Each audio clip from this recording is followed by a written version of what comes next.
Patidar mills limited નીચેની આપેલી માહિતી પરથી તારીખ 31/3/2019ના રોજ પૂરા થતા વર્ષ દરમિયાન કામગીરીમાંથી ઉદ્ભવેલ રોકડ પ્રવાહની ગણતરી કરો. 2018-19ના વર્ષ દરમિયાન થયેલો નફો 9,000 છે. ચલો, કામગીરીમાંથી ઉદ્ભવતો રોકડ પ્રવાહ ગણવા માટે સૌથી પહેલા ચાલુ વર્ષનો નફો ગણવાનો. ચાલુ વર્ષનો નફો કઈ રીતે શોધાય? ચાલુ વર્ષની નફાની બાકી અને ગયા વર્ષની નફાની બાદબાકી. બરાબર, પણ અહીંયા તમને ડાયરેક્ટ આપી દીધેલો છે 9,000. ત્યાર પછી દેવાદારો, લેણદારો, લેણી ઊંડી, દેવી ઊંડી, ખર્ચા ચૂકવવાના બાકી, લેણી થયેલી આવક અને સ્ટોક. એટલે બધું જ આપણને કાર્યશીલ મૂડીમાં ફેરફારવાળી વસ્તુ જ આપેલી છે. એટલે કાર્યશીલ મૂડીમાં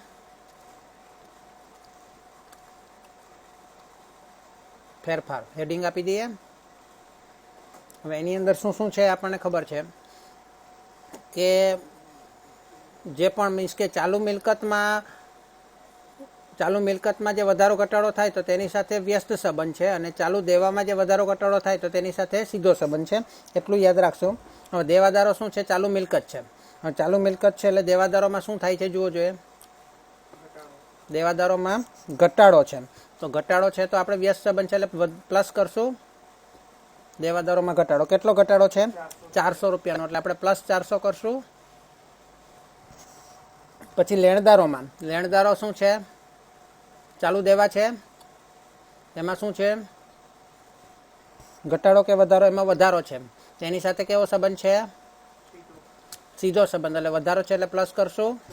કેટલા? 600 રૂપિયા. ત્યાર પછી લેણી ઊંડી એ શું કહેવાય? લેણું કહેવાય. લેણું એટલે મિલકત કહેવાય. હા ને, લેણી ઊંડીમાં શું છે? વધારો કે ઘટાડો? વધારો છે. બરાબર, પણ આ ચાલુ મિલકત છે એટલે વ્યસ્ત સંબંધ છે. આમાં વધારો છે એટલે આપણે માઇનસ કરવાનું. કેટલું? 200 રૂપિયા. 250, સોરી. ત્યાર પછી દેવી ઊંડી. દેવી ઊંડીમાં શું કરવાનું છે? દેવી ઊંડીમાં ઘટાડો. પણ દેવી ઊંડી શું છે? દેવી ઊંડી આપણું દેવું છે. દેવું છે એટલે એનો સીધો સંબંધ છે. ઘટાડો એટલે માઇનસ કરવાના 100 રૂપિયા. ઉપર તારીખ જોઈ લેવાની. તારીખ આગળ પાછળ નથી ને એટલે બધું અટવાઈ જાય. તારીખ આગળ પાછળ હોય તો. ખર્ચા ચૂકવવાના બાકી.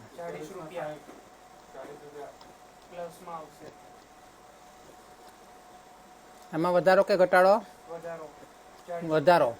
આપણું દેવું છે એટલે સીધો સંબંધ પ્લસ થશે. કેટલા છે? 40 રૂપિયા. લેણી થયેલી આવક એ શું છે? મિલકત છે. મિલકતમાં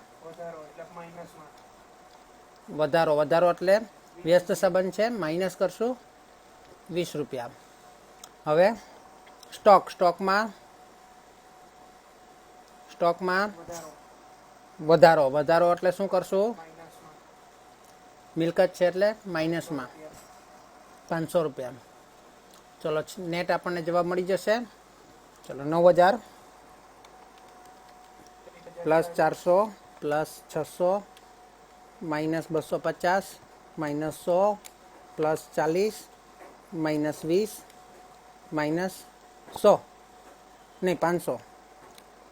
એટલે આપણો જવાબ શું આવ્યો? 9,170. આને શું કહીશું આપણે? કામગીરીમાંથી ઉદ્ભવતો ચોખ્ખો રોકડ પ્રવાહ.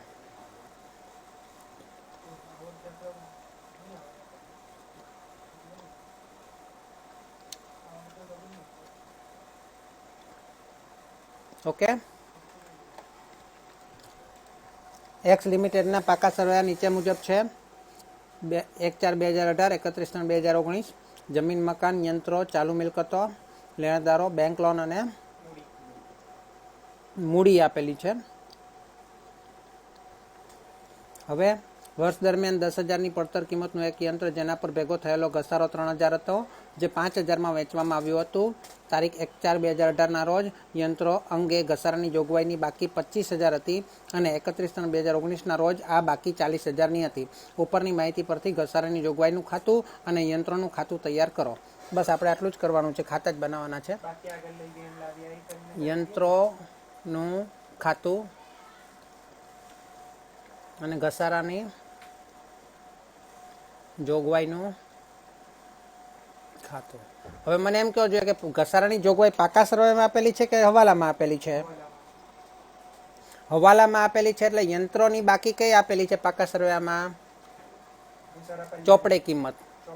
અને ચોપડે કિંમત આપેલી છે, એટલે જ્યારે ઘસારાની જોગવાઈનું ખાતું બનાવીએ ત્યારે આપણે પ્લસ કરીને કરવાનું. બરાબર છે. હવે તારીખ જોઈ લઈએ. પહેલા ઘસારાની જોગવાઈનું ખાતું જોઈ લઈએ કે યંત્રો અંગે ઘસારાની જોગવાઈની બાકી 1/4/18 એટલે કે શરૂઆતની બાકી 25,000 હતી. ઘસારાની જોગવાઈની બાકી કઈ બાજુ આવશે? જમા બાજુ કે ઉધાર બાજુ?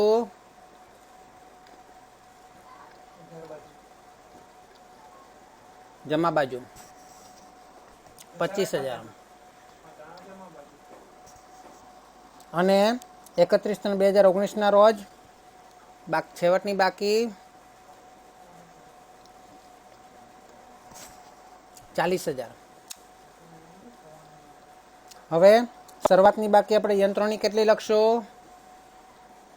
યંત્રોની શરૂઆતની બાકી કેટલી લખશું? બોલો. 80,000 પ્લસ 25,000 1,05,000. અને યંત્રોની છેવટની બાકી કેટલી લખશો?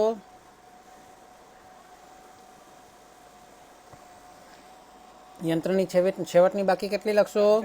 55,000 પ્લસ 40,000.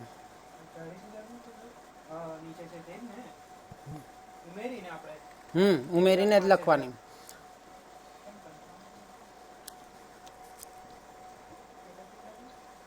$55 + 40 ક્રોસ.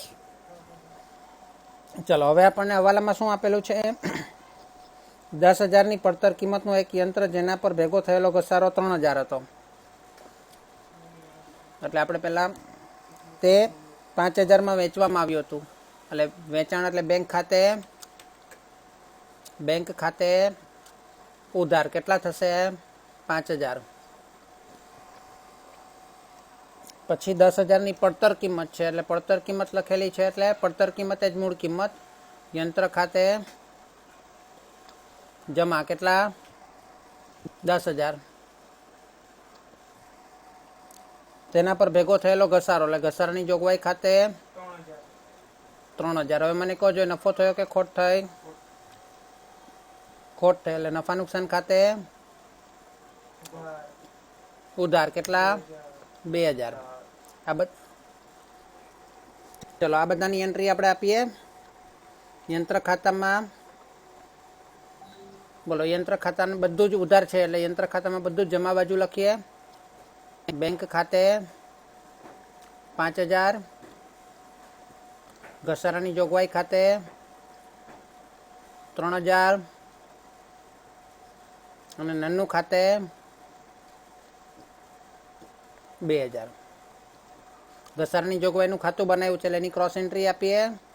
યંત્ર ખાતે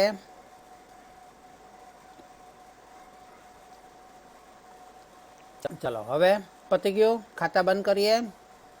ચલો ખાતું બંધ કરો. બંને બાજુ સરવાળો સરખો આવે છે કે નહીં? આવી ગયો? નહીં આવ્યો હોય તો ખરીદી આવી શકે છે, ખરીદી અથવા બીજું વેચાણ.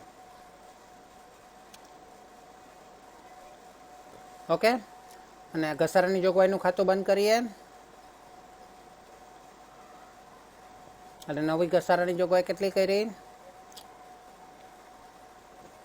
43,000માંથી 25,000 જાય તો આ વખતે કેટલી ઘસારાની જોગવાઈ કરી? 8,000ની. ત્યાં શું લખશો? 18 આવે. ઓકે 18,000. નફા નુકસાન ખાતે બરાબર. નર્મદા લિમિટેડની નીચેની માહિતી પરથી વર્ષ 2013-14 માટે કામગીરી પ્રવૃત્તિમાંથી મળતા રોકડ પ્રવાહની ગણતરી કરો. વર્ષ દરમિયાન ચોખ્ખો નફો 2,50,000 આપેલો છે. તો આ દાખલો નહીં થઈ જશે તમારાથી? હમણાં આપણે ગણેલો એ રીતે જ છે. થઈ જશે.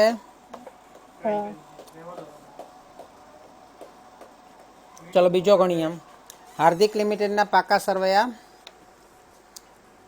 નીચેની બાકીઓ આપેલી છે. યંત્રો અને ઘસારા ફંડ. જો યંત્રો અને ઘસારા ફંડ બંને આપેલું છે. ધ્યાન આપજો પાકા સરવૈયામાં, હવાલામાં નહીં, પાકા સરવૈયામાં. તારીખ 31/3/2014 રોજ હાર્દિક લિમિટેડે એક યંત્ર કે જેના પર 60,000ના ઘસારાની જોગવાઈ કરેલ હતી તેમજ તેની મૂળ કિંમત 90,000 હતી તે 15,000ની ખોટથી વેચ્યું. એટલે કેટલામાં વેચ્યું તે આપેલ નથી. ઉપરની વિગતોના આધારે યંત્ર ખાતું બનાવો અને ઘસારા ફંડ ખાતું તૈયાર કરો. યંત્રોની ખરીદી તથા ઘસારા ફંડ ખાતે કરેલી જોગવાઈની રકમ પણ શોધો. બરાબર છે. ચલો સિમ્પલ છે. તો પહેલાં આપણે ખાતા બનાવી દઈએ. યંત્ર ખાતું અને ઘસારાની જોગવાઈનું ખાતું અથવા તો ઘસારા ફંડ ખાતું.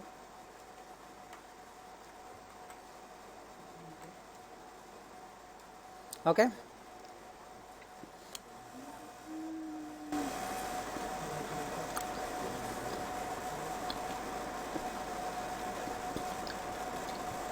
પહેલાં આપણે ઘસારા ફંડની બાકી લખીએ. 1/4/2013 એટલે શરૂઆતની બાકી છે 1,50,000. બાકી આગળ લાવ્યા અને બાકી આગળ લઈ ગયા. કેટલા છે? 1,75,000.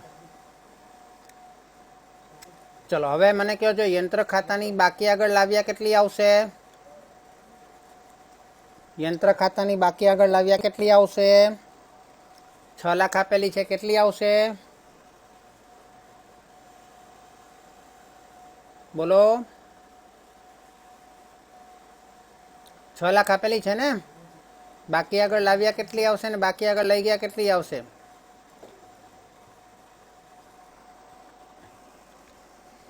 હવે આ બાકી જે આપણને આપેલી છે ઘસારા ફંડની જે બાકી આપેલી છે તે હવાલામાં આપેલી છે કે પાકા સરવૈયામાં? એનો અર્થ એમ થયો કે આની અંદરથી બાદ કરેલ નથી. એટલે જે બાકી આપેલી છે પાકા સરવૈયામાં યંત્રોની તે ઘસારા બાદ કર્યા પહેલાંની છે. એટલે 6 લાખ રહેશે અહીંયા અને અહીંયા આવશે 7,50,000. ઓકે. હવે લખીએ 31/2014 રોજ હાર્દિક લિમિટેડે એક યંત્ર જેના પર 60,000ના ઘસારાની જોગવાઈ કરેલ છે તેમજ તેની મૂળ કિંમત 90,000 છે. એટલે આપણે લખી દઈએ આમનો.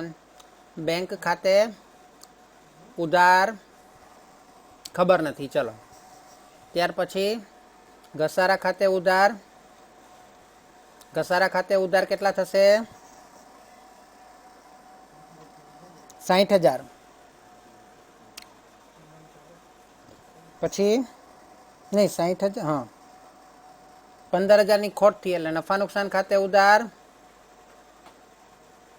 15,000 અને યંત્રની મૂળ કિંમત અથવા પડતર કિંમત તે યંત્ર ખાતે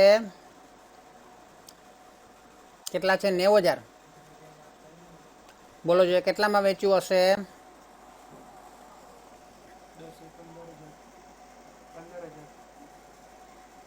કેટલામાં વેચ્યું હશે?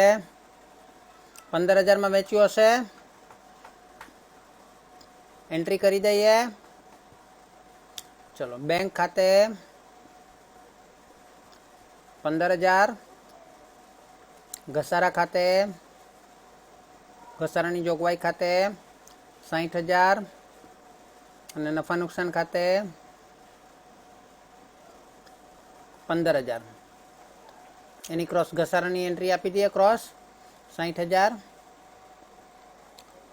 બેંક ખાતે યંત્ર ખાતે. ઓકે. બંને બાજુ ટોટલ કરીએ. પહેલાં ઘસારાનું કરી દઈએ. 1,75,000 પ્લસ 60,000 કેટલા થશે? 2,35,000 કેટલા થશે? 60,000 પ્લસ 1,75,000 2,35,000 માઇનસ 1,50,000 85,000 નફા નુકસાન ખાતે જશે.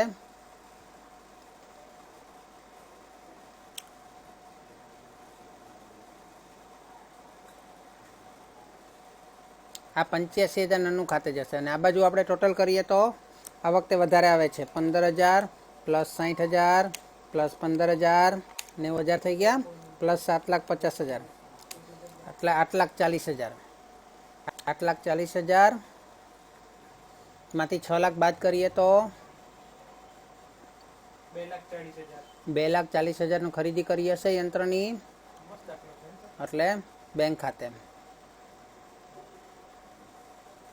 ઓકે, નીચેની માહિતી પરથી પૂરી વિગતો સાથેનું હિસાબી ધોરણ 3 મુજબ રોકડ પ્રવાહ પત્રક તૈયાર કરો. પૂરી વિગતો સાથેનું કામગીરી પ્રવૃત્તિમાંથી મળેલ ચોખ્ખો રોકડ પ્રવાહ આપેલો છે, એટલે છેલ્લો જવાબ આપેલો છે. એટલે રોકાણ પ્રવૃત્તિમાંથી મળેલ રોકડ પ્રવાહ આપેલો છે. રોકડ અને રોકડ સમકક્ષમાં વધારો આપેલો છે. ચૂકવેલ આવકવેરો આપેલો છે. ચાલુ મિલકતોમાં વધારો આપેલો છે. ચાલુ જવાબદારીઓમાં વધારો આપેલો છે. રોકડ અને બેંક સિલકની આખરની બાકી આપેલી છે. અલગ છે આ 2018 કેમ પૂછાયેલો છે પેન કાકે. ચલો આપણે આને જોઈએ તો સૌથી પહેલાં અહીંયા કામગીરીમાંથી મળેલ ચોખ્ખો રોકડ પ્રવાહ કીધો છે, એટલે કરવેરા પછીનો, બરાબર. એટલે કામગીરી પ્રવૃત્તિમાંથી મળેલ ચોખ્ખો, એક કામ કરું ને ટાઈમ વેસ્ટ થાય એના કરતાં, કામગીરી પ્રવૃત્તિમાંથી મળેલ ચોખ્ખો રોકડ પ્રવાહ છે આપણી પાસે.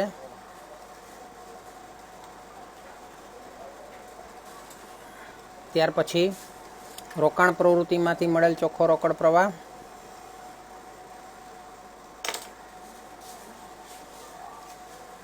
એ પણ છે આપણી પાસે. થોડીક જગ્યા રાખું છું, વચ્ચે કંઈ હોય તો નહીં, આમાં નહીં આવશે, માઇનસ આપેલું છે. ત્યાર પછી રોકડ અને રોકડ સમકક્ષમાં વધારો આપેલો છે. વધારો એટલે એ ત્રણેયનો સરવાળો, ત્રણ પ્રવૃત્તિનો સરવાળો.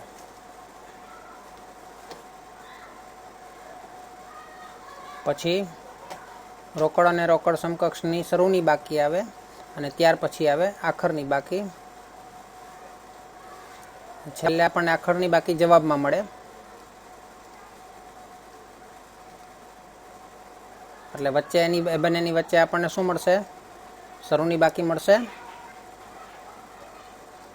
ચલો ત્યાર પછી ચૂકવેલ આવકવેરો, એ આપણે કામગીરી પ્રવૃત્તિમાંથી મળેલ ચોખ્ખો રોકડ પ્રવાહ છે.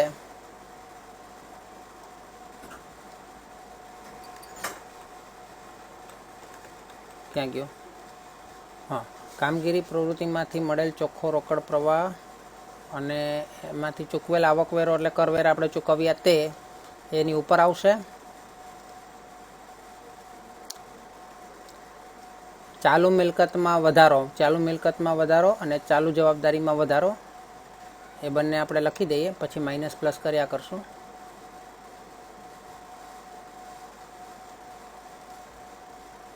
એ બંનેની પહેલાં આવશે.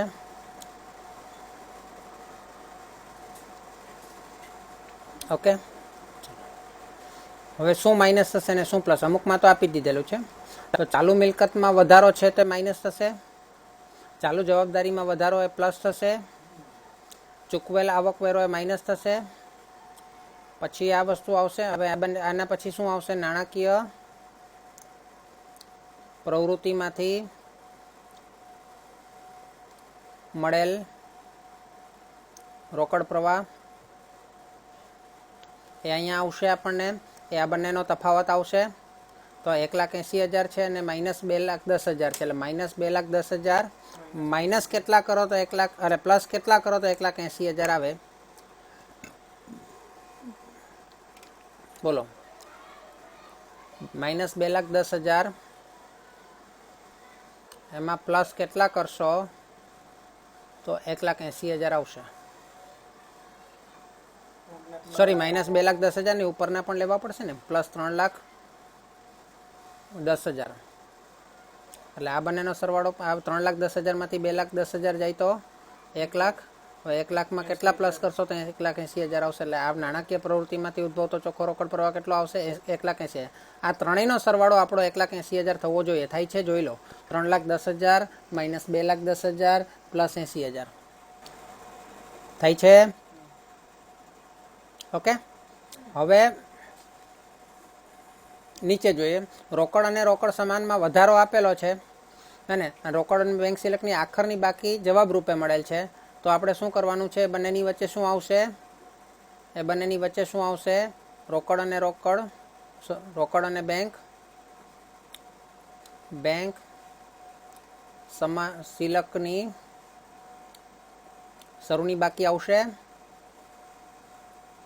બરોબર. હવે 1,80,000 વધારો થયા તો 2,30,000 થયા. તો આ કેટલા હોવા જોઈએ? શરૂઆતની બાકી 50,000 હોવા જોઈએ. બરાબર છે. એટલે છેલ્લો જવાબ આવે 2,30,000. ચાલો હવે નીચેથી ઉપર જઈએ. તો ચૂકવેલ આવકવેરો. ચૂકવેલ આવકવેરો બાદ કર્યો તો 3,10,000 આવ્યા. તો એ ઉમેરીએ તો આપણને એની ઉપરની રકમ મળે. તો 3,10,000માં 40,000 ઉમેરો, 3,50,000. આ 3,50,000 ને શું કહેશું? કામગીરી પ્રવૃત્તિમાંથી મળેલ રોકડ પ્રવાહ. ચોખ્ખો નહીં આવશે, હે ને? કામગીરી પ્રવૃત્તિમાંથી મળેલ રોકડ પ્રવાહ. બરાબર છે. હવે ચાલુ મિલકતમાં વધારો -40,000 અને પ્લસ 90,000 કર્યો ત્યારે 3,50,000 આવ્યા. હવે નીચેથી ઉપર જઈએ તો ઊંધું કરવું પડશે. એટલે પ્લસ છે તે માઇનસ કરો અને માઇનસ છે તે પ્લસ કરો. એટલે ઉપરનો આંકડો મળશે. ઉપરનો આંકડો મળશે 3,50,000 માઇનસ 90,000 પ્લસ 40,000.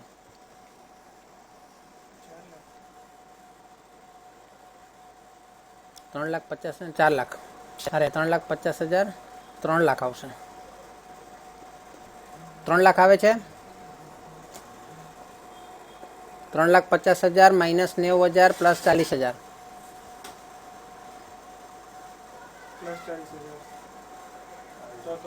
3 લાખ આવ્યા. એને શું કહેશું આપણે? કાર્યશીલ મૂડીમાં ફેરફાર કર્યા પહેલાનો નફો, સુધારેલો નફો. કાર્યશીલ મૂડીમાં કામગીરી નફો, ફેરફાર કર્યા પહેલાનો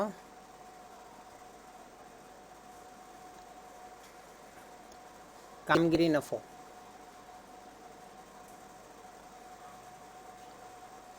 ક્લિયર છે ને? મસ્ત દાખલો.